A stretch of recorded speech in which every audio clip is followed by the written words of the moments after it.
चलिए देखते हैं। लास्ट वीडियो में हमने capillary tube of sufficient height इसके बारे में कुछ डेरिवेशंस किए थे, जहां पर यहाँ पे एक बीकर में कैपिलरी इंसर्ट की गई है।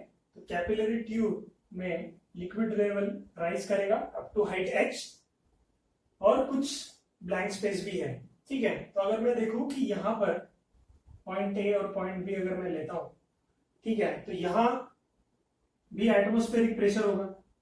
ठीक है, लेकिन पॉइंट ए पे क्या होगा, यहाँ पर हमें मिनिस्कस मिल रहा है। तो अगर मैं एंगल ऑफ कांटेक्ट निकालूं, है ना, अगर ये वाटर और ग्लास का सरफेस है, वाटर ग्लास कॉम्बिनेशन है, तो एंगल ऑफ कांटेक्ट क्या होगा, लेस देन 90 डिग्रीज होगा। ये तो बात हमें पता है, लेकिन हमें यहां पर बोला गया है कि angle of contact first case में क्या है, 0 डिग्री है, मतलब पानी चढ़ते जा रहा है ऊपर। ठीक है, एंगल ऑफ कांटेक्ट हमें दिया गया है 0 डिग्री। ठीक है, वो कितना भी कम हो सकता है। अगर पानी बहुत राइज कर रहा है तो हम लोग एंगल ऑफ कांटेक्ट क्या लेते हैं, 0 डिग्रीज लेते हैं। ये बात आप ध्यान में रखिए, बहुत सारे क्वेश्चंस में आप डायरेक्टली इसको यूज कर सकते हैं। तो अब जैसे ही हमने कैपिलरी ट्यूब की बात की, तो लिक्विड लेवल राइज कर रहा है, एंगल ऑफ कांटेक्ट हमारा 0 है, सरफेस टेंशन हमको दिया गया है that is 70 into 10⁻³ newton meters. ठीक है, एंड जो रेडियस ऑफ कैपिलरी ट्यूब है, मतलब ये वाला जो रेडियस है दैट इज 0.35 सेंटीमीटर, ये ऐसा दिया गया है हमको। ठीक है, तो हमें यहां पर पता है कि कितना होगा। अगर इस कैपिलरी से मैं नीचे आता हूं, तो यहां पर मुझे पता है ऊपर में एटमॉस्फेरिक प्रेशर P0 लिख सकता हूं मैं। इस जगह पर just below the meniscus, meniscus के नीचे हम देखते हैं ये कॉनकेव ऊपर का, ये कॉन्वेक्स है, तो ये कॉन्वेक्स है तो ये कॉनकेव है। यहां पर क्या होगा, P0 minus 2T/r cos theta. ठीक, और नीचे आएंगे तो just because of the pressure in fluid, जो भी लिक्विड लेवल का प्रेशर होता है, इसके वजह से यहाँ पर क्या होता है, यहाँ पे सीधा लिख देता हूं मैं, pressure at A is nothing but P0 minus ये वाला प्रेशर होगा यहाँ पे 2T/r लिक्विड का।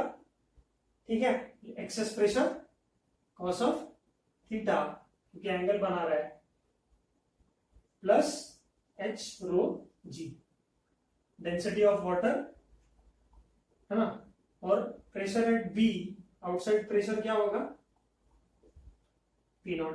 ये दोनों pressure at same level inside the liquid same होंगे, तो दोनों को इक्वेट कर सकते हैं।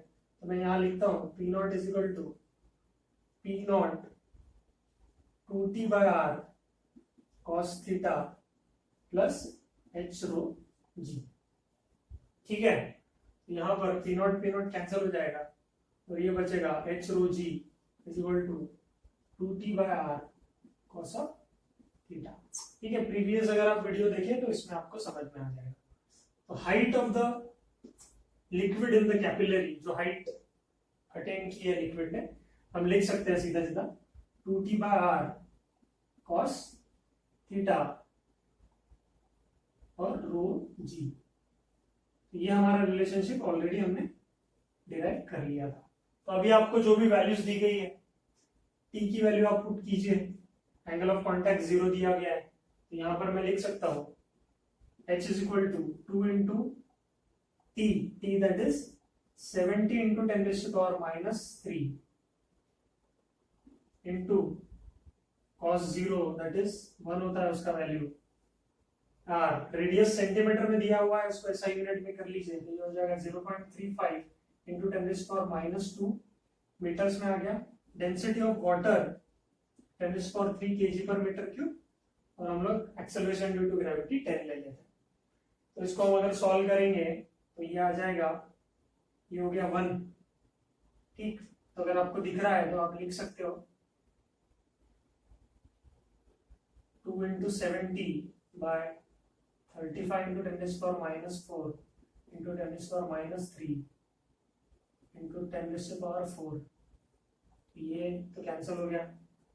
अब 2 जा तो ये हो जाएगा,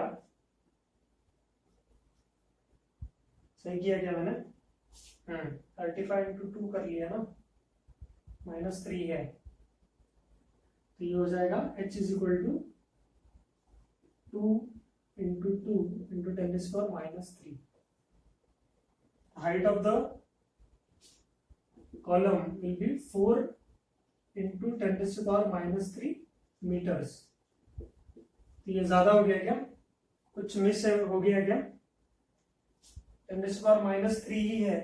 अगर मैं बुक में देखूं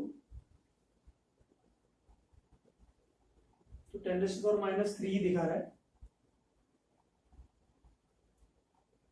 ये कितना है? ये मिलीमीटर है।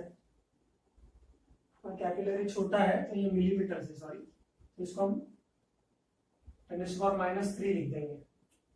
ठीक है, तो अब सही हो जाएगा, ये कैंसिल हुआ, ऊपर चला जाएगा।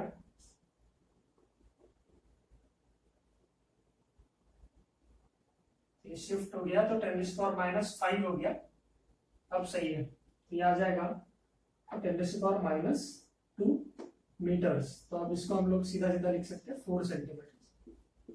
तो हाइट ऑफ द लिक्विड या जो भी राइज होता है ना, इन कैपिलरी, वो कितना है? 4 सेंटीमीटर। ठीक है, इसके अलावा क्वेश्चन में और दिया गया है कि अगर इस कैपिलरी ट्यूब को, है ना, कैपिलरी ट्यूब को इनसफिशिएंट हाइट की बात कर रहे हैं हम, तो इनसफिशिएंट हाइट मतलब कितना? यहां पर दिया गया हमको इनसफिशिएंट हाइट, तो इससे हाफ रिड्यूस कर दी गई। अब नेक्स्ट क्वेश्चन हमें दिया गया है इनसफिशिएंट हाइट में कि अगर height of the capillary is reduce to half, so what will happen, कि ऐसा फाउंटेन जैसा पानी निकलेगा या फिर लिक्विड स्पिल होने लगेगा या फिर क्या चेंजेस आएंगे उसमें, ये हमको देखना है। ठीक है, तो जैसे ही कैपिलरी को कट कर दिया हमने और उसकी लेंथ हाफ रिड्यूस हो गई, तो ऑब्वियसली पहला क्या दिमाग में आता है हमारे कि वाटर स्पिल हो जाएगा या फिर ऐसा फाउंटेन जैसा निकलेगा, पर ऐसा नहीं होता है। देखिए क्या मजेदार चीज है ये। h is equal to 2t cos theta by RH r rho g. ठीक है, कैपिटल R लिखता हूं एज पर नोटेशन। तो यहां पर हमें हाइट पता है, हाइट इज 2 इंटू 10⁻² सेंटीमीटर को मीटर्स में कर दिया मैंने convert, then 2 into T, that is tension तो सेम रहेगा, दैट इज 70 इंटू 10⁻³ न्यूटन पर मीटर, और हमें एंगल नहीं पता। तो यहां पर जो भी चेंजेस होंगे इस मेनिस्कस में, तो ये आखिरी एज तक वाटर राइज करेगा इनसाइड द कैपिलरी, और हमें क्या मिलेगा? रेडियस तो हमें पता है 0.35 इंटू 10⁻³ मिलीमीटर में था, into density of water is 10⁻³ ठीक है, तो ये कैंसिल हो गया, ये बचा हमारा 2 इंटू 2 इंटू 10⁻⁻1, और ये ऊपर चला गया 10⁻² बन जाएगा, एंड cos थीटा रिमेन्स। ये बन गया 2 इंटू 10⁻², इसने इसको कैंसिल कर दिया। ठीक है, सो cos theta will remain 1/2, therefore theta comes out to be 60 degrees। तो यहां पर हुआ क्या है कि वाटर स्पिल नहीं होता है, आखिरी एज तक जाता है, और एंगल ऑफ कॉन्टैक्ट जो राइजिंग कैपिलरी, जो लिक्विड जो राइज कर रहा था, वो एंगल ऑफ कॉन्टैक्ट बन जाता है 60 डिग्रीज। कितना बन गया वो? 60 डिग्रीज। और water will not spill out, जो भी कैपिलरी है उससे पानी बाहर नहीं निकलेगा, अपने आप एडजस्ट कर जाएगा ऊपर की लेयर पे, और एंगल ऑफ कॉन्टैक्ट चेंज होगा। समझ में आ रहा है आपको? तो हमें लगता है ऐसा कि पानी फाउंटेन में जैसा बाहर निकलता है वैसा हो जाएगा, लेकिन due to surface tension the liquid will adjust itself in such a way that कि वो टिप तक जाएगा, आखिरी तक जाएगा, पर वो स्पिल नहीं करेगा क्योंकि एंगल ऑफ कांटेक्ट पूरा बना लिया, वो फैल गया ऊपर की लेयर। ठीक है, so this is the magic of capillary tube अगर वो इनसफिशिएंट हाइट की है। ठीक है, तो ये आप लिख लीजिए, ये आप ध्यान में रखिए प्लीज। आइए लेवल 3 एक्सरसाइज हम लोग सॉल्व करते हैं आज, क्योंकि इसी के ज्यादा डाउट्स पूछे जाए, इसी तरह के क्वेश्चन हमको एग्जाम में पूछे जाते हैं। बेसिक क्वेश्चंस है। तो क्वेश्चन 1 हमको पूछा गया है कि when a capillary tube is immersed vertically in a mercury, तो कैपिलरी ट्यूब मर्क्यूरी में इमर्स है। ठीक है, तो ये जो डिप्रेशन यहां फील करते हैं हम लोग, देखो कॉन्केव मेनिस्कस बनता है मर्क्यूरी में। ठीक है, तो वाटर जो मर्क्यूरी लेवल है वो ऊपर रहता है और वो मेनिस्कस नीचे जाता है, तो उसको हम डिप्रेशन बोलते हैं। तो दिस इज द डिप्रेशन, या डिप्रेस्ड हो जाता है। ठीक है, दिस इज ड्यू टू, तो ऑप्शन हमको दिया गया है due to surface tension, viscosity. C option है हमारा adhesive force is more than cohesive force, और डी ऑप्शन दिया है कि cohesive force is equal to adhesive force.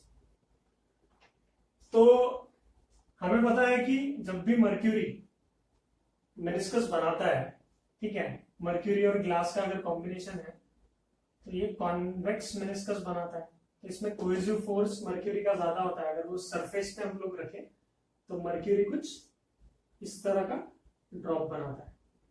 ठीक है, तो हमेशा हमको ये पता है कि जब भी मर्क्यूरी कंबाइन होता है या मर्क्यूरी किसी मटेरियल के साथ, ग्लास के साथ अगर मिल रहा है, तो ये एंगल जो बनेगा ये ऑब्ट्यूज बनेगा, ग्रेटर देन 90 बनेगा। यहां पर भी आप देखो, यहां पर अगर हमें निकालना है तो दिस एंगल इज, है ना, मोर देन 90, तो ये ग्रेटर देन 90 बन रहा है एंगल ऑफ कांटेक्ट। तो ये डिप्रेशन कोहेजन तो ज्यादा है एज कंपेयर टू एडिशन, लेकिन ये सब कुछ फिनोमेना किससे हो रहा है? सरफेस टेंशन से। Adhesive force is greater than cohesive force, ये भी गलत है, ये इक्वल टू गलत है। विस्कोसिटी तो कुछ अलग ही फंडा है, हम लोगों ने पढ़ा है ऑलरेडी, तो आप ऑप्शन ए के साथ जा सकते हैं। दूसरा एक क्वेश्चन पूछा गया हमें कि if a liquid neither rises nor depresses in a capillary then it means that. तो सेकेंड क्वेश्चन हमें पूछा गया है कि अगर वो डिप्रेस भी नहीं है कैपिलरी में, ना राइज कर रहा है, मतलब वो ऐसा कुछ सिचुएशन है जिसमें लेवल सेम है, मतलब एंगल कितना है, मतलब ऐसा कुछ लिक्विड होगा। अगर मैं इसको, हमने एक एग्जांपल देखा था सिल्वर एंड वाटर का, कौन सा कॉम्बिनेशन है ये? Silver and water. ठीक है, सिल्वर वाटर कॉम्बिनेशन है।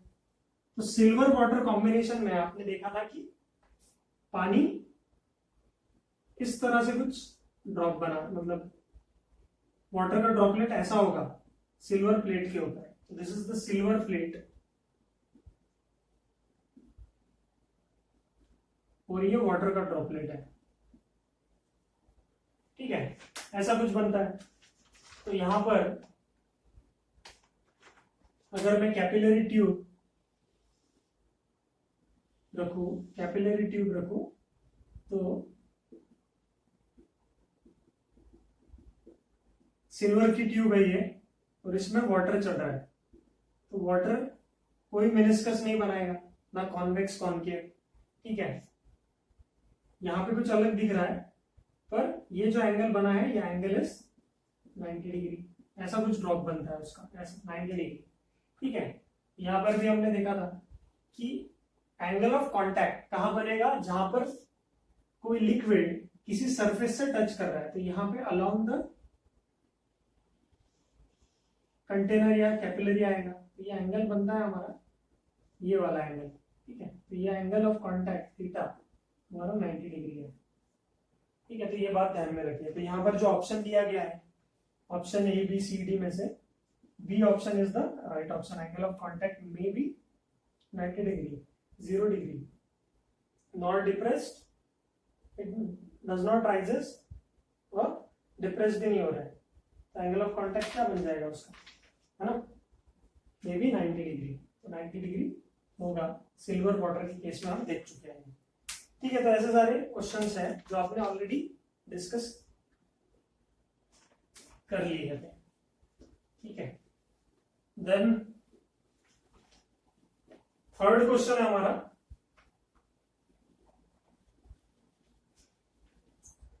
थर्ड क्वेश्चन क्या बोल रहा है कि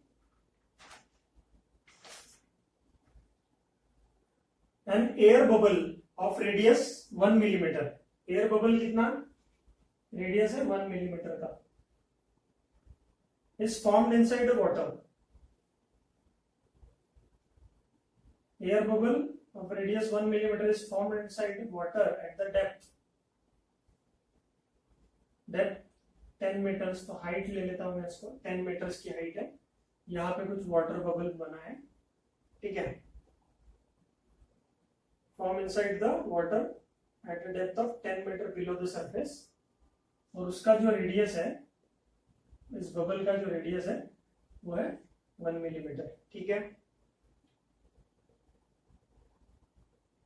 where air pressure is, तो इस जगह पर एयर प्रेशर इज 10⁵ पास्कल, इस जगह पर एयर प्रेशर इज इस लेवल पे 10⁵ pascal. The pressure inside the bubble is, हमें निकालना है प्रेशर इनसाइड द बबल। ठीक है, प्रेशर इनसाइड बबल। अब प्रेशर इनसाइड बबल क्या होगा, जैसे वाटर में बबल आया है इतने हाइट पे, यहां पर ऑलरेडी प्रेशर दिया गया है। ठीक है, एटमॉस्फेरिक प्रेशर भी होगा, तो इस 10 लेवल पे ऑलरेडी प्रेशर है, दैट इज 10⁵ पास्कल। तो ये 10 का कोई सिग्निफिकेंस नहीं बच रहा हमारे पास। तो ये बबल है, तो नॉर्मल केस में इसका एक्सेस प्रेशर हो जाता पी एक्सेस 40/r। इस केस में क्या हो जाएगा, सराउंडेड बाय वाटर है तो 2T/r। ये केस हमने डिस्कस किया है, तो ये बात आपको ध्यान में होगी। तो अब हमें यहां लिखना है प्रेशर इनसाइड द बबल कितना होगा, जो भी जितना बाहर से आएगा उतना ही प्रेशर फील करेगा बबल। तो ये हो जाएगा P0 plus 10⁵ pascal plus 2T/r। समझ में आ रहा है ये कैसे आया, अगर आपको समझ में आया तो फिर आसान है। तो P0 कितना होता है, 10⁵ लिखता हूं मैं पास्कल, प्लस ये हो जाएगा 10⁵ प्लस 2 इंटू टेंशन दिया हुआ है, क्या हमें टेंशन दिया हुआ है हमें 7 इंटू 10⁻²। ठीक है, क्वेश्चन में दिया गया है surface tension of water and radius is 1 millimetre, 1 millimetre is 10⁻³ metres. ठीक है, 1 मिलीमीटर सीधा लिखते हैं हम लोग 10⁻³ मीटर्स। ठीक है, तो आप इसको सॉल्व करेंगे तो ये हो जाएगा 2 इंटू 10⁻5 प्लस ये हो जाएगा 14 इंटू 10⁻5, सॉरी ये ऊपर गया तो ये हो जाएगा 10, है ना। तो ये बन जाएगा 2 इंटू 10⁵ प्लस 140। अब इसको मल्टीप्लाई कैसे करेंगे, तो मैं इसको 10⁵ और 10⁵ से मल्टीप्लाई डिवाइड कर लेता हूं, सो दैट ये थोड़ा सा आसान हो जाएगा हमारे लिए। सही बात है ना, ऐसा कर सकते हैं ना 10⁵ कॉमन लेने के लिए। तो मैं क्या करता हूं, इसको यहां से यहां लेके आता हूं, सो दैट इसको सॉल्व कर सकते हैं हम लोग। ये हो जाएगा 2 प्लस 140 इंटू 140 अपॉन 10⁵ इसको कॉमन लिया, 10⁵ बाहर लिया।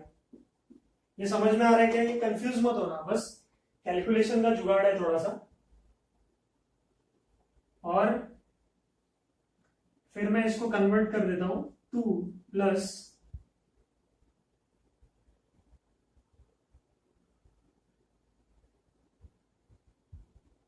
5 से डिवाइड, 10⁵ से डिवाइड करना है, तो ये हो जाएगा 0.00140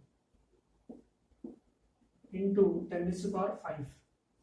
ठीक है, ये बस कैलकुलेशन क्रूशल है क्योंकि मुझे ऑप्शन दिख रहा है वैसा, तो ऑप्शन ऐसा कुछ दिख रहा है 0.002, तो ये आ जाएगा अपना 2.0014 इंटू 10⁵ पास्कल, ये न्यूटन पर मीटर स्क्वायर है ना, लिख लो न्यूटन पर मीटर स्क्वायर। तो अगर ये ऑप्शन आ रहा है आपका तो that is your right answer. तो ये ऑप्शन हमारे क्वेश्चन में डी ऑप्शन दिया गया है, तो D is the correct answer. ठीक है, तो ऐसे सारे सवाल आपको पूछे जाते हैं जो कि बेसिक क्वेश्चन है। यहां पर जो ये हमने हाइट लिया है, हाइट से भी हम निकाल सकते थे कि 10⁵ पास्कल तो हमें एटमॉस्फेरिक प्रेशर पता है, अगर हमें ये नहीं दिया होता तो भी हम लोग h करते, तो हाइट कितना है 10 दिया हुआ है, डेंसिटी ऑफ वाटर हमें पता है 10⁵, और एक्सेलरेशन ड्यू टू ग्रेविटी 10 हमें पता है, तो 10⁵ आता ही, तो मैंने डायरेक्टली इसको 10⁵ एट दिस पर्टिकुलर लेवल जहां पर बबल बना है वहां ले लिया था। ठीक है, तो ऐसे सारे सवाल आप लोग कर सकते हैं इजीली। ठीक है, तो ये बहुत आसान है, बस कभी कभी थोड़ा सा कंफ्यूजन हो जाता है, तो प्लीज गो थ्रू दिस, एक बार आगे बढ़ते हैं। ठीक है, तो ये क्वेश्चन नंबर था 3 आई गेस। हाँ,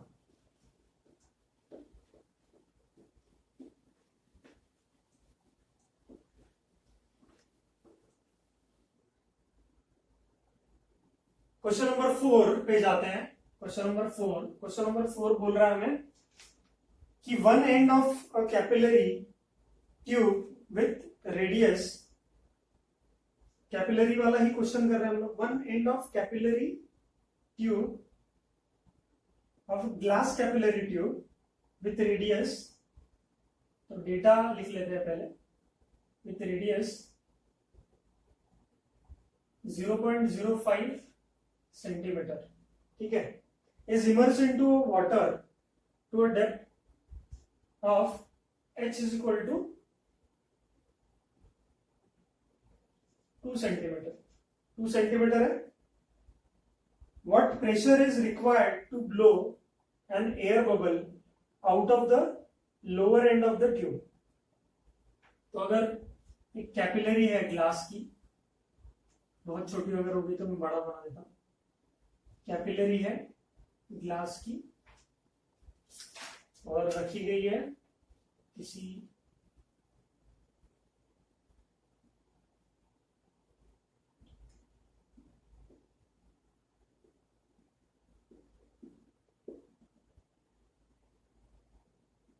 ठीक है, वाटर ग्लास का रिलेशन है, तो आपको रेडियस ऑफ कैपिलरी ट्यूब दिया हुआ है और immerse into the water at a depth of, तो ये जो डेप्थ है वो दिया गया आपको 2 सेंटीमीटर, जहां पर कैपिलरी ट्यूब जितनी अंदर तक डुबाई गई है। ठीक है, इनसाइड द वाटर।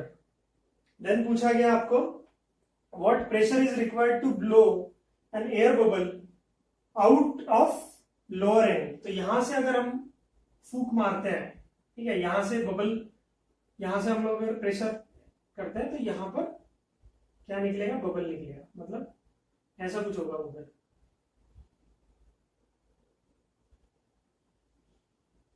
यहां से बबल निकलेगा।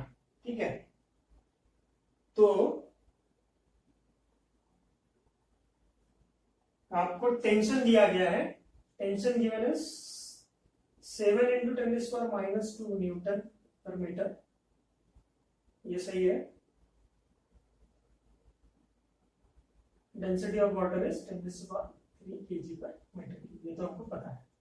ठीक है, और कुछ नहीं दिया हुआ है। लोअर एंड से कितना प्रेशर निकलेगा। ठीक है, तो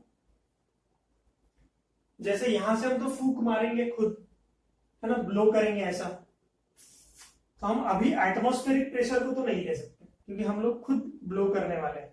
ठीक है, तो ये बात आपको ध्यान में आनी चाहिए कि यहाँ पर एटमॉस्फेरिक प्रेशर की गलती मत करना। और जो ये बबल निकलेगा इसका जो प्रेशर होगा, है ना, मतलब वो जब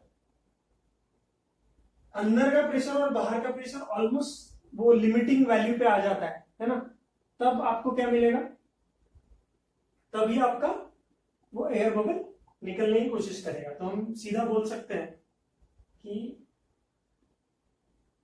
जो भी प्रेशर है एट दिस पॉइंट, ठीक है, at this point that is h rho g plus इसके अंदर का जो प्रेशर होगा दैट इज 2T/R, यही हमको सफिशिएंट है। यही हमारी कौन सी वैल्यू है, लिमिटिंग वैल्यू। तो ये हो जाएगा h that is 2 × 10⁻⁻² centimetres, density of water into acceleration due to gravity plus 2 × 7 × 10⁻² upon r, r is 0.05 × 10⁻² centimetres को मीटर में कन्वर्ट कर दिया। अगर इसको हम सॉल्व करें तो होपफुली आंसर आ जाएगा। देखते आता है कि नहीं आंसर। तो ये आ रहा है हमारा 2 × 10⁻² प्लस 2 प्लस ये कितना आ रहा है 2 × 7 × 10, ये तो कैंसिल हो जाएगा और ये बचेगा 10⁻² / 5, है ना। इसका कन्वर्ट कर दिया, राइट में गया और फिर ऊपर चला गया। तो ये बच जाएगा हमारा, क्या बचेगा, ये बचेगा 2 + 14/5 × 10⁻²। इसको कॉमन ले लिया, इसको और इसको, है ना, इसे कॉमन लेना है। अब क्या करेंगे, इसका डिवीजन कर लेता हूं। जम रहा है क्या, गलत हो गया कुछ, आ रहा है क्या ऑप्शन में, देखते हैं। तो ये हो गया 2 प्लस ये कितना हो जाएगा 2 जा कितना हो जाएगा 4 8, सही तो है, इंटू 10⁻²। ये हो जाएगा हमारा 4.8 × 10⁻²। ये हो जाएगा 480 Nm/m² या फिर पास्कल। ये हमारा प्रेशर रिक्वायर्ड।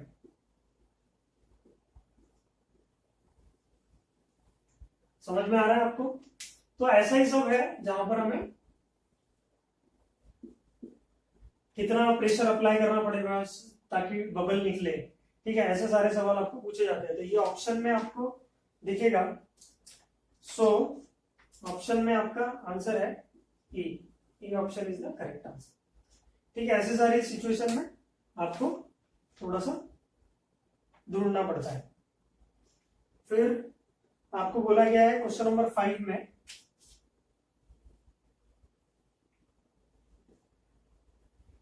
कि what is the height to which a liquid level rises between two long parallel plates at distance d apart है वो, two long parallel plates है।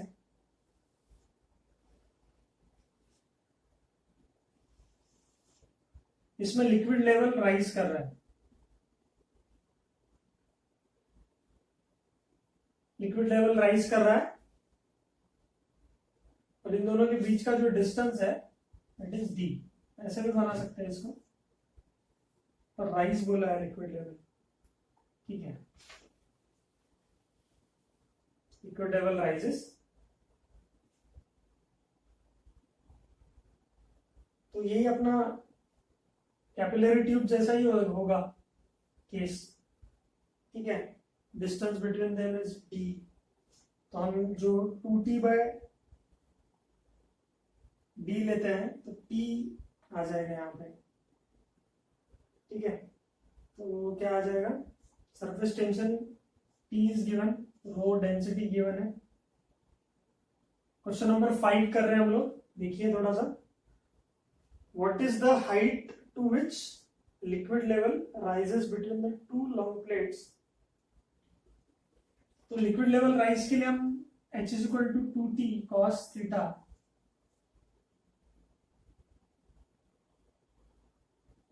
r रो g करते थे, ठीक है। तो अब यहां पर क्या करना पड़ेगा हमें, तो अगर लिक्विड लेवल राइज कर ही रहा है तो ये cos 0 हो जाएगा, मतलब 1, ये हो जाएगा 2t अपॉन इन, ये अगर नीचे आया तो r/2 हो जाएगा ना।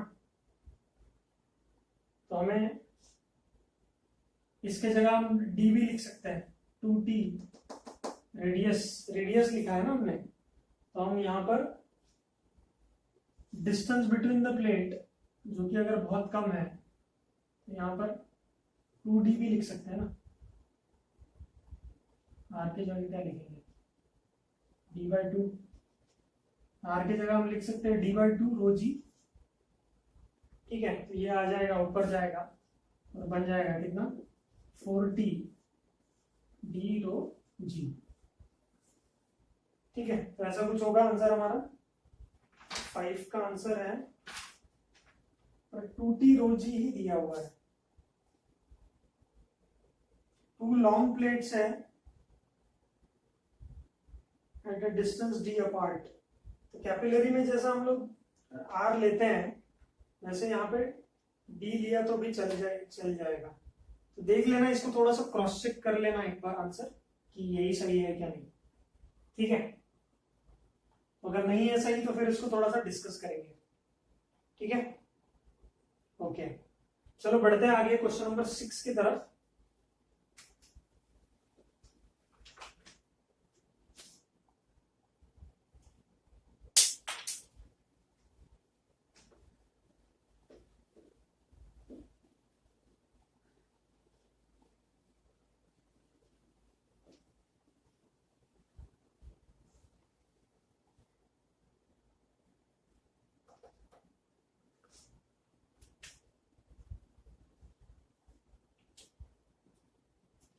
क्वेश्चन नंबर 6 बोला गया हमें कि there is a horizontal film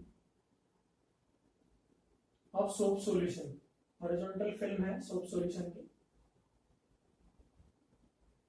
on it a thread is placed in the form of loop, thread is placed in the form of loop, the film is pierced inside the loop। तो जब हम लोग, ये एक phenomena आप ध्यान रखिए surface tension में कि अगर पूरी फिल्म है और उसके अंदर कोई थ्रेड आपने डाला है तो it will take irregular shape, कोई ऐसा स्पेसिफिक शेप नहीं होगा और वो फ्लोटिंग भी रहेगा, ठीक है। बट जैसे ही हम इस यहां की जो फिल्म है इनसाइड द ट्यूब, उसको कुछ हैम्पर कर देते हैं, उसको कुछ फोड़ देते हैं, उस बबल को हम फोड़ देंगे फिल्म को, तो ये क्या बन जाएगा, एग्जैक्टली सर्कल मिलेगा हमको, ठीक है, उस थ्रेड का। वही केस दिया गया है क्वेश्चन नंबर 6 में। आपको बोला गया कि there is a horizontal film of soap solution, on it a thread is placed in the form of loop, the film is pierced inside the loop and the thread becomes a circular loop। तो ये circular loop बन गया हमारा, circular loop बना है, ठीक है। तो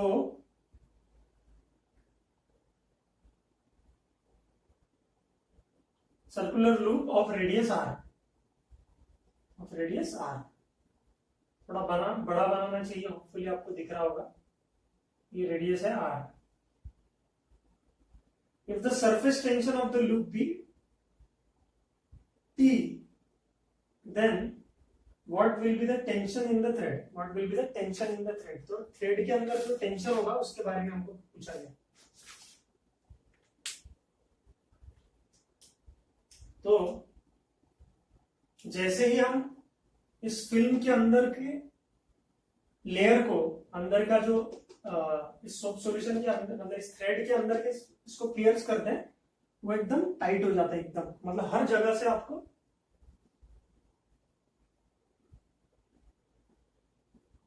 टेंशन एक्सर्ट किया हुआ मिलेगा। मतलब फिल्म क्या कर रही है, अपना सरफेस एरिया कम करने की कोशिश कर रही है, सरफेस टेंशन अप्लाई हो रहा है यहाँ पे। तो इस फिल्म को सॉल्व करने का, इसको सॉल्व करने का एक स्टैंडर्ड तरीका है कि कोई भी एक छोटा कर्वेचर लीजिए, एकदम छोटा कर्वेचर, लेकिन इसको मैं थोड़ा बड़ा बनाने की कोशिश करता हूं। ऐसा कुछ कर्वेचर लिया आपने, उसका रेडियस इस आर, यहां पर तो टेंशन लग ही रहा है, टेंशन हमें पता है सोप फिल्म में कितना लगता है, 2T/L, है ना। तो ये हो गया हमारा tension is equal to force पर यूनिट लेंथ, F/L लिखते हैं हम। लेकिन यहां पर सोप है, फिल्म है, तो दोनों तरफ से लगेगा, और यहां पे हर जगह से फोर्स लग रहा है। तो मैं अगर इसको थोड़ा सा टेंशन टुवर्ड्स द सेंटर, मतलब अंदर कितना खिंचाव है और बाहर कितना, बाहर की तरफ जो खिंचाव है वो हम निकालने की कोशिश करेंगे।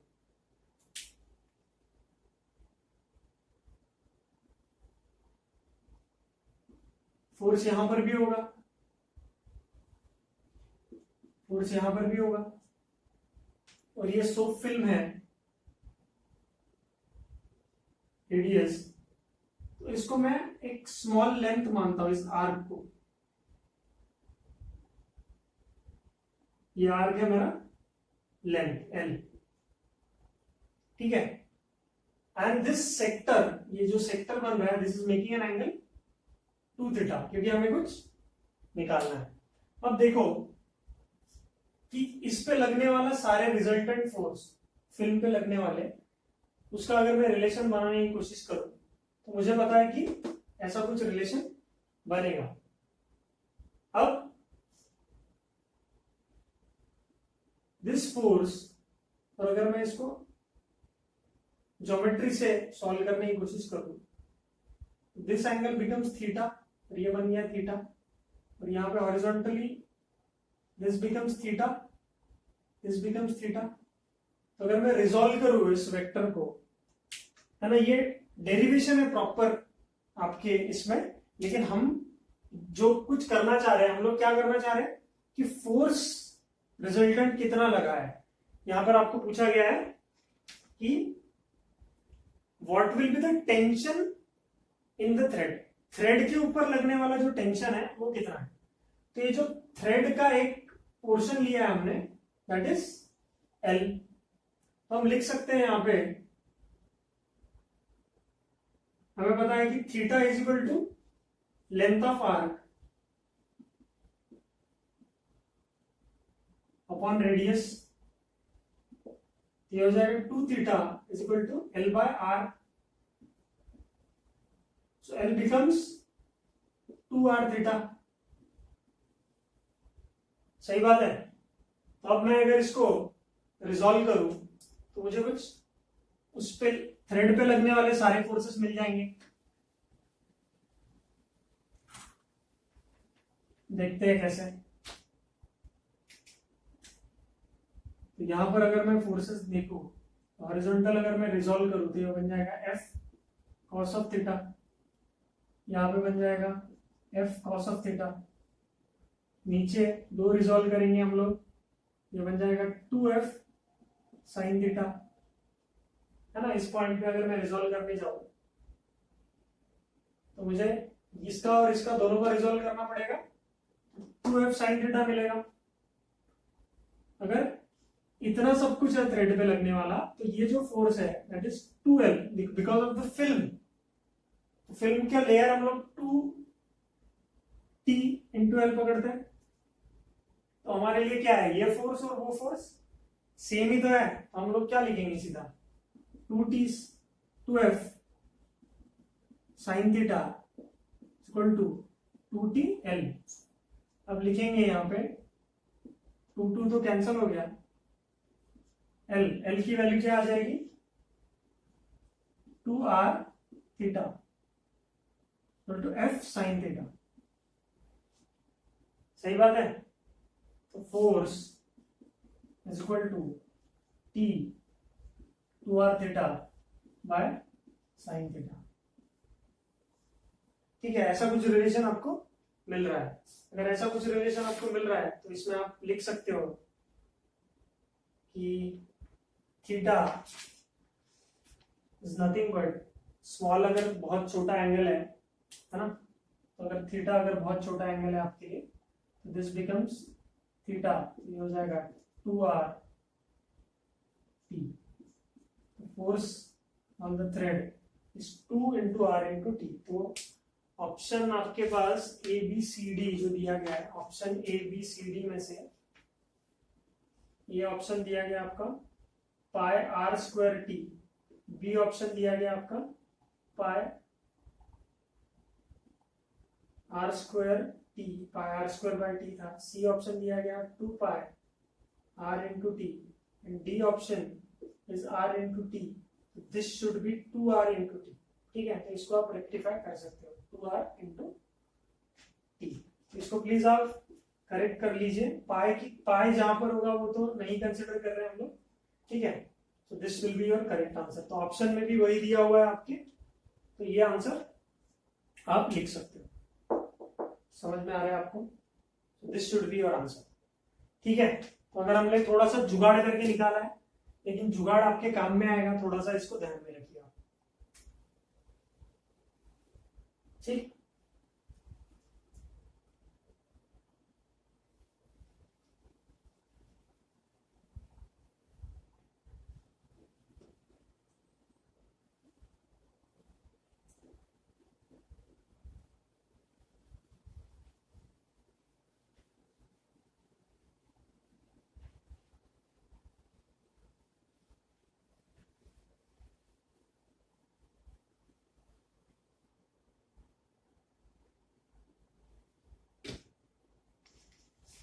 देन क्वेश्चन नंबर 7, 8, 9 तीन क्वेश्चन है हमारे पास।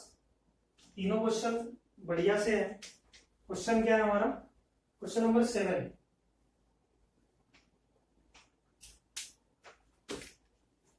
Question number 7 says a spherical drop of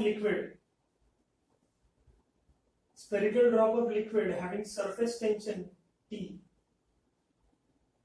contains 9 centimeter cube of liquid. The drop is broken into 1000 identical drops.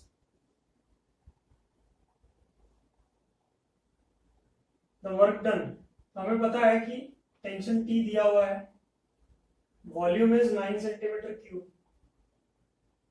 The work done by the breaking agent, work done by the breaking agent, हमें surface energy के बारे में देखा था। Surface energy में हमने देखा था कि work done is equal to tension into area, change in area, है ना। सरफेस एनर्जी में हमने देखा था। तो अगर आपको ये याद है तो आप लोग इसको सॉल्व कर सकते हैं। हमें पता है कि volume never changes, volume of n drops and volume of 1 drop remain same. हमें पता है कि n ड्रॉप्स कितने हैं, n into 4/3 pi R cube. छोटे छोटे ड्रॉप्स का वॉल्यूम हो जाएगा ये n टाइम्स, और ये बन जाएगा 4/3 pi capital R cube. This volume remain same. यहां से रिलेशनशिप बन जाएगा इन दोनों के बीच में। क्या रिलेशन, 4/3 कैंसिल, पाई पाई कैंसिल, तो ये हो जाएगा n r⁻³ आर क्यूब। ये किया था हमने रिलेशन। ठीक है, अगर आपको याद है, नहीं याद है तो आप निकाल सकते हो। स्मॉल आर या फिर कैपिटल आर, यहां पर बोला गया है हमें कि ड्रॉप इज ब्रोकन इनटू 1000। तो हमारे लिए क्या है, R is equal to n times 1/3 small R. ऐसा हो जाएगा, रिलेशन बन जाएगा। अगर हम लोग क्यूब रूट ले लेते हैं इसका, ठीक है, ये रिलेशनशिप बन जाएगा हमारा, ठीक है ना। तो अगर ये रिलेशनशिप बन रहा है तो हम सीधा लिख सकते हैं कि देखिए क्या देखना है हमें,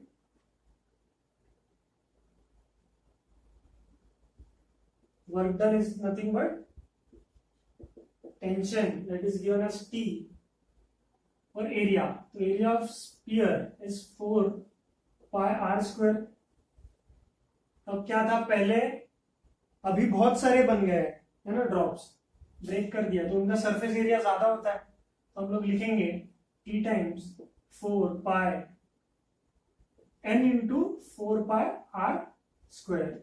सही बात है, n नंबर ऑफ मतलब 1000 है ना, माइनस 4 पाई आर स्क्वायर। ये बात समझ में आई आप लोगों को। देन टेंशन इज T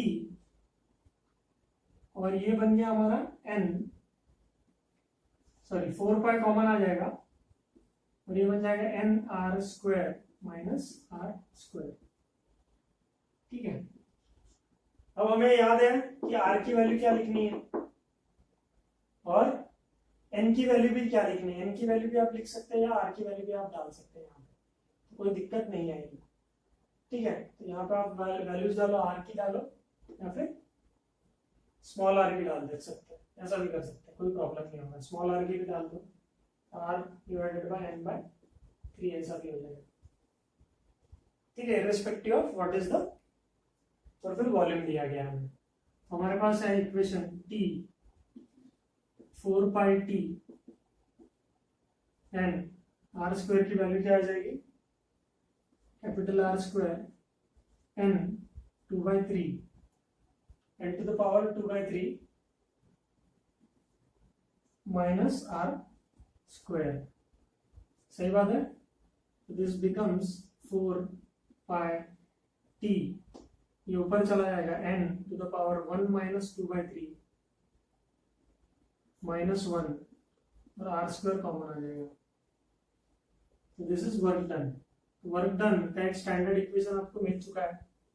इससे भी अगर नहीं हो रहा है आपका तो आप लिख सकते हैं 4 pi T n to the power 1/3 minus n to the power 1/3 minus 1, ये बन जाएगा रिलेशनशिप। या आपको समझ में आ रहा है कैसा फ्लो गया हमारा, ये रिलेशनशिप मिलेगा और ये रिलेशनशिप अगर आपको मिल रहा है तो आप इसको स्टैंडर्ड मान के चलिए, क्योंकि नंबर ऑफ ड्रॉप्स आपको दे दिए, आपको ड्रॉप ब्रेक हो रहा है या फिर इस स्मॉल आर के टर्म्स में भी आप एक स्टैंडर्ड डेरिवेशन करके रखिए। लेकिन मैं यूजुअली अवॉइड करता हूं कि कुछ याद रखना पड़े आप लोगों को, तो याद नहीं रखना है आप लोगों को। तो अभी हमें r की वैल्यू नहीं पता, n पता है, n इज 1000, ये वैल्यू पुट कर सकते हैं आप। 4 पाई T तो ऐसे ही दिया गया हमको, अब r स्क्वायर नहीं दिया गया, लेकिन हमारे पास वॉल्यूम है, तो वॉल्यूम के लिए हम लोग सीधा लिख सकते हैं। वॉल्यूम के लिए क्या लिख सकते हैं, 4/3 पाई कैपिटल R क्यूब, जो एक ओरिजिनल ड्रॉप का वॉल्यूम था, दैट वाज 9 सेंटीमीटर क्यूब। तो 4/3 पाई R क्यूब तो मैं इतना लिखता हूं, तो ये आ जाएगा R cube is equal to 9 into 3 by 4 pi. तो ये आ जाएगा R is equal to under root मतलब ये 3 by 4 pi to the power 1/3 आ जाएगा। R की वैल्यू आ गई हमारे पास। R की वैल्यू इतना आता है सेंटीमीटर्स में, तो ये वैल्यू आप पुट कर सकते हैं, है ना। R स्क्वायर की वैल्यू क्या आ जाएगी फिर, या लिखूं क्या, तो this comes out to be 4 pi T, n की वैल्यू क्या आ जाएगी 1000 मतलब 10⁻³ टू द पावर 1/3 माइनस 1, और R स्क्वायर क्या आ जाएगा, R स्क्वायर आ जाएगा 3 का स्क्वायर 9 अपॉन 4 पाई 2/3, ठीक है, ऐसा कुछ आएगा। इसमें कुछ कंफ्यूजन है, इसमें कुछ भी कंफ्यूजन नहीं होना चाहिए। अब यहां 4 पाई टू द पावर 1 है, तो मैं लिख सकता हूं work done 4 to the power pi 1, ये ऊपर चला जाएगा -2/3 इंटू ये हो जाएगा 10 - 1 दैट इज 9 इंटू 9। ये बात समझ में आई है क्या आपको? इसको न्यूमरेटर में लेके आया मैं, इसका पावर 1 था, इसका पावर 2 टू द पावर 3 है, तो ये -2 टू द पावर -2/3 हो जाएगा, ये 9 है, और यहाँ पे 10 - 1 9 हो जाएगा। ठीक है, ये बात आप ध्यान में रखिए। ये हो जाएगा work done is equal to 4 pi to the power 1/3 into 81, 99 into 81। तो ये है अपना वर्क डन इन जूल्स। तो ये अगर ऑप्शन दिख रहा है आपको तो टिक कर दीजिए। ये ऑप्शन है क्वेश्चन नंबर 7 का, that is 81 4 pi to the power 1/3। T भूल गया मैं, T that is tension, that is surface tension, तो 81 T joules, that should be your option. तो ऑप्शन बी आपका राइट आंसर होना चाहिए, ऑप्शन बी आपका राइट आंसर होना चाहिए। ठीक है, तो ऐसा सारा प्रोसीजर है, ये स्टैंडर्ड हमने किया है। यहां तक आप अगर आते हैं यहां तक तो आसान है फिर आपके लिए, तो कोई बड़ी बात नहीं है। ठीक है, तो प्लीज आप इसको सॉल्व करें, मजा आएगा आप लोगों को। ठीक है, this was question number 7। Question number 7 के बाद आप आगे बढ़ सकते हैं क्वेश्चन नंबर 8 और 9 की तरफ।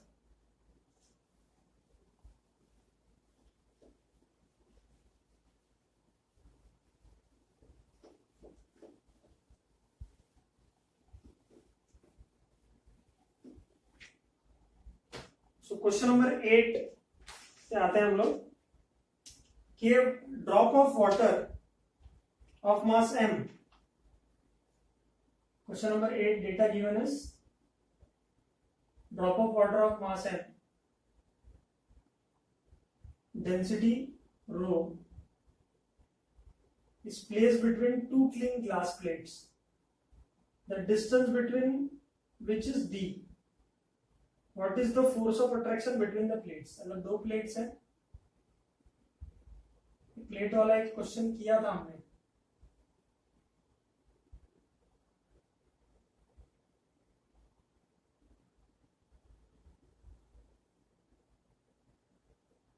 के बीच का डिस्टेंस दिया हुआ है हमें, दिस डिस्टेंस इज d।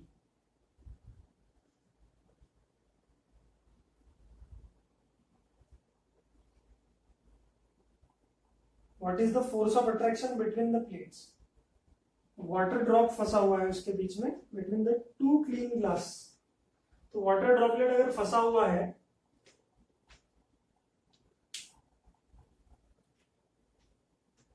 तो हम ये बोल सकते हैं कि वाटर ड्रॉपलेट यहां पे गई है थ्रू आउट, हमने देखा था ना, ये वाटर फंसा हुआ है of mass m,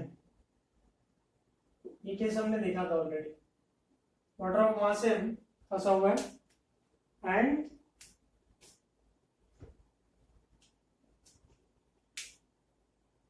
distance is d, density दिया हुआ है, what will be the force. तो फोर्स निकालने के लिए हमें पता है कि फोर्स तो यहाँ पर फिल्म बन चुकी है ना, तो दोनों तरफ से खींचा जाएगा, तो हमें पता है कि फोर्स या टेंशन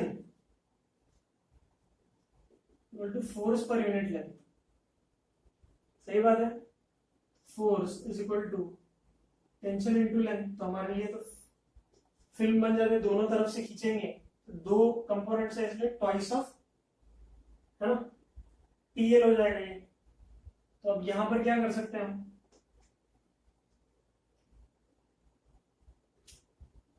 और क्या कर सकते हैं इसमें, ऑप्शन देखते हैं, ऑप्शन देख के भी निकाल सकते हैं answer. What is the force of attraction between the plates?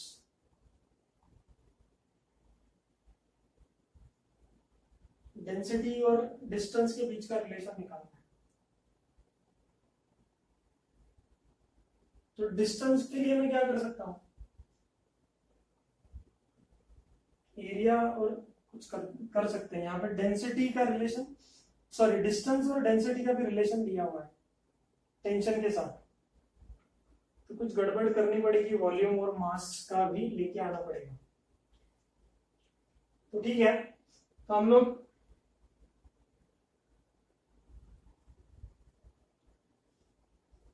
Denominator में डी दिया हुआ ऑप्शन में, हर डिनोमिनेटर में, इसलिए मैं ऐसा कुछ कर रहा हूं। तो 2t is equal to length d divided by D, तो मैंने बैलेंस कर दिया यहाँ पे। तो लेंथ जो भी लेयर बनेगी उसका लेंथ इंटू ए डिस्टेंस, ये बन जाएगा एरिया, ये बन जाएगा 2t area bye D, this is the force. ठीक है, अब फिर वॉल्यूम मास के लिए लिखते हैं हम लोग, mass is nothing but density into volume, क्योंकि डेंसिटी भी दिया हुआ है तो डेंसिटी के साथ भी रिलेशन है ऑप्शन में, देखो। तो ऐसा लिख सकता हूं मैं कि वॉल्यूम है तो वॉल्यूम को लिख सकता हूं एरिया इनटू ये distance between the plate, area ऐसा बना था लेंथ इनटू, ऐसा लिख सकता हूं मैं, है ना।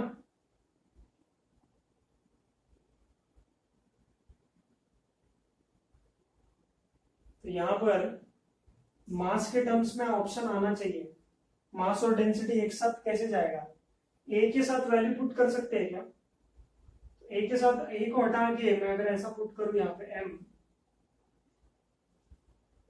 डिस्टेंस बाय डेंसिटी, तो यहाँ पे पुट कर सकता हूं 2t m d into d rho, ये हो जाएगा 2t m d square by rho, ये हो जाएगा फोर्स। अगर ये ऑप्शन दिख रहा है आपको तो मुझे भी ऑप्शन ये दिख रहा है, t into m d square rho, 2t m d square into rho, तो ऑप्शन सी हमारा मैच हो रहा है, ऑप्शन सी आपका आंसर हो सकता है, ऑप्शन सी आपका आंसर हो सकता है। ठीक है, तो ऑप्शन देख के भी आप आंसर निकाल सकते हो, कोई बड़ी बात नहीं है, थोड़ा सा घुमा फिरा के, मास और डेंसिटी के टर्म्स में ऑप्शंस दिए थे सारे, तो इसीलिए ऐसा सारा करना पड़ा। ठीक है, तो लास्ट क्वेश्चन की तरफ बढ़ते हैं। आज का लास्ट क्वेश्चन है हमारा क्वेश्चन नंबर 9 लेवल 3 का।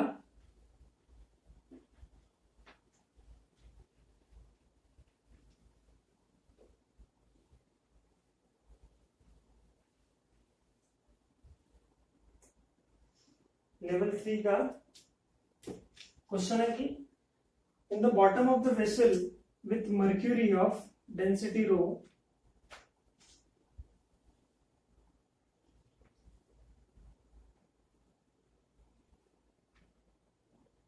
bottom of the vessel with mercury of density rho, there is a round hole of radius r. At what maximum height of the mercury layer will the liquid still not flow out through this hole? वही है mercury वाला question कि अगर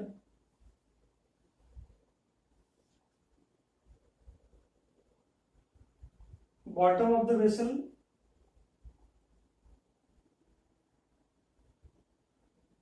यहां पे whole है कुछ और मर्क्यूरी ऐसा बाहर निकल रहा है, ठीक है, दिख रहा होगा आपको, मर्क्यूरी का ड्रॉप ऐसा बाहर निकल रहा है, सपोज मर्क्यूरी से भरा हुआ है पूरा,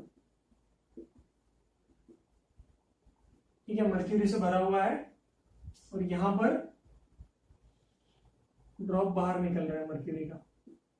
ठीक है, अगर मर्क्यूरी का ड्रॉप बाहर निकल रहा है तो हम ये कर सकते हैं,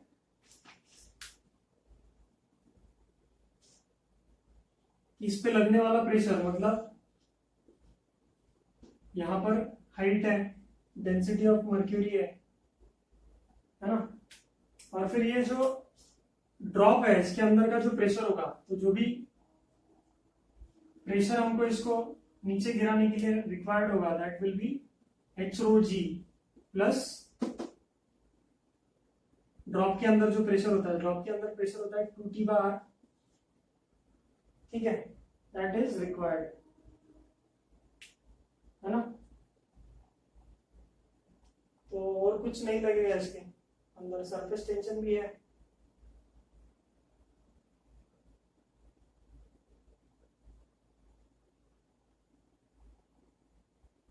At maximum height of the mercury, liquid will still not flow through the hole, इसमें चला जाएगा।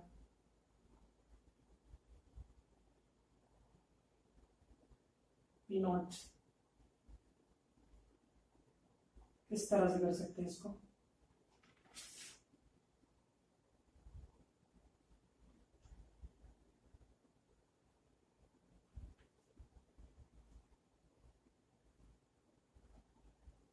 the bottom of the vessel with mercury, the round hole of the radius R, at maximum height of the, will the liquid still not flow out through this hole? तो ऐसा लिख सकते हैं कि the pressure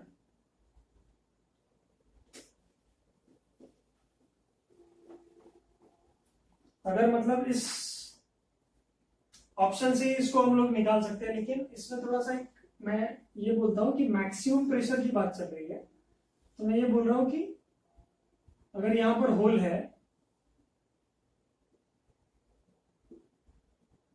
ठीक है, यहां पर होल दिया गया है हमें बॉटम पे, तो जब ये प्रेशर मैक्सिमम हो जाएगा, that is h rho g हो जाएगा, maximum pressure at the bottom हो जाएगा, which will be equal to the pressure inside the liquid. H rho G should be that maximum pressure exerted by this mercury at the bottom, और यहाँ पे जो drop है that is 2T/R, ये जब equal हो जाएंगे तब जाके वो ड्रॉप नीचे गिर जाएगा। तो यहाँ पर हमको बोला गया है कि what maximum height of a mercury will the liquid still not flow out through the hole. तो अब यही कंडीशन है जहां पर इस हाइट तक अगर मर्क्यूरी भर जाएगी तो 2T/ρg/R, अगर H मैक्स होगा तो अब प्रेशर इतना ज्यादा होगा कि गिर भी सकता है, नहीं तो फिर वो उस मोमेंट तक नहीं गिरेगा, ठीक है, ऐसा उस क्वेश्चन का मीनिंग है, ठीक है। तो अपने पास आंसर है 2T/ρg/R, C is the right option.